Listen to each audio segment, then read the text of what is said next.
Please, I beg you, never do these 3 things with a man that you like, because if you do them, you're gonna push him away. You're gonna ruin your chance of connecting more deeply. First impressions are important, and you never wanna start a relationship out on the bad foot. So stay tuned, because I'm gonna get started and reveal these 3 things in just a moment. Hi, I'm Jason Silver, the dating coach for ambitious women, and on this channel, I reveal the truth about what men really want, what they're thinking, how you can date better to attract higher quality men. Please hit that red subscribe button and the little notification bell next to it so you don't miss any of my upcoming trainings. Now let's jump right into it. Number 1, putting him on a pedestal. Putting a guy on a pedestal is basically believing that he has more value than you, where you're here and he's up there. Now there's 2 approaches that people take when they place someone on a pedestal. The first is to cut that person down by thinking about all the negative things about that person. Maybe saying some things, men call this negging, where they say little things to you that are kind of insults, but you're not really sure. They might be looking at you on a date and they might say, oh, you've got a little something in your eyes or in your nose. Just pegging you down, pegging your status down, making you shine less. The other approach is to raise yourself up. Personally, I think that's the healthiest approach, because you want a high value man. You want a man on a pedestal right next to your pedestal amongst all of the other humans who are on pedestal. When we raise ourselves up, we feel more love for ourselves and for others. Now, the simplest way to raise your value up is actually counterintuitive. It's actually to write down 3 reasons why you think your value is lower than this guy that you're putting on a pedestal. Write them down, because these are your biggest fears. These are your biggest insecurities. And it's important to address them. When we avoid them, then they come out subconsciously in a relationship when you're dating. Once you write them down, there's 2 things that you can do. The first is to learn to accept them. If you have no influence, if you have 0 influence on these things, learn to accept them. There's a Buddhist meditation that you can do where you actually just think about this thing that brings you fear and insecurity and just feel your emotions. Just allow yourself to sit and feel it without running away or doing anything else. This allows you to process it and can lead you to the slow and healthy process of acceptance, so that once you accept yourself, then you just exude confidence. And we'll talk a little bit more about that later on in this video. Now, if there's something that you can influence, if there's something that you actually have the ability to improve on, it's important not to overthink it. Take action. These are called esteemable actions, things that you're doing to raise your self-esteem. So if you're insecure because you don't have a lot of hobbies, go take a class. Go take a charcoal drawing class. Try something new. The more action, the more esteemable actions you can take, the better you'll feel about yourself, the more you'll raise yourself up, and the easier it will be when you're on a date to look eye to eye and feel great. Number 2, playing hard to get. This is the most common advice that you're gonna get out there, and it's basically telling you to pretend to be someone you're not. Oh, I'm sorry, I'm really busy. No, you're not busy. If the guy is smart, he'll know that you're full of it. And you're already starting the relationship off with manipulative tactics. If you're not busy, don't pretend to be busy to play hard to get. This is game playing. And the reason game playing is bad is because he'll probably do it too. Instead of playing hard to get, you need to be hard to get.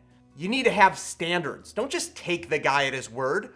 Make him invest. Don't just give him trust. Make him earn your trust. Anything that we get as humans that's too easy, that's just thrown at us, we're a little bit suspicious of. If you're walking down the street and someone's pushing a bunch of free samples, like begging you on their hands and knees, please, please, take this free sample, you're gonna be very suspicious. But if someone lets you cut in line and get a free sample, you'd be much more inclined to do so rather than taking a free sample from someone who's begging it. Those are extreme examples to show you that it is important to be hard to get. It is important to be so valuable that I don't care who the guy is, he feels like he has to earn your trust. It's very important for us, for men, to feel like we've earned valuable things. It's a very primal instinct, so that is why it is important for you to be hard to get, not just pretend and play hard to get. Number 3, hiding deal breakers from him. Everyone has insecurities, things that we think will be a deal breaker for other people. And I've mentioned the story before where I was doing improv class and a woman went on stage and gave a monologue about her irritable bowel syndrome and like a really nasty story about her having to jump off a bus and go number 2 in the ocean. And how that story actually got her more men chasing her in the class. Guys actually were more attracted to her because she did not care what other people thought about her. It was something she had no control over. She accepted it about herself, and she accepted the fact that this might be a deal breaker for some insecure guys or some men who don't want to deal with that challenge in life. Well, guess what? She said to herself, if a guy isn't willing to accept this part of me, then he doesn't get all the other good of me. And this woman, she was sweet, she was caring, she was hilarious. I mean, this woman had so much going for her, and she knew it. She knew her value. So when you don't hide your deal breakers, you become polarizing. And in a world filled with dating sites and thousands of options, the best way to attract a lifelong relationship is to be polarizing. Because the more that you just try to appease people and the more that you just try to be pleasing to people around you, guess what's gonna happen? Maybe you'll get a first date or a second date. But what happens 2 years from now when a challenge comes up? That guy who has been hooked and catfished by this other person is gonna be out the door.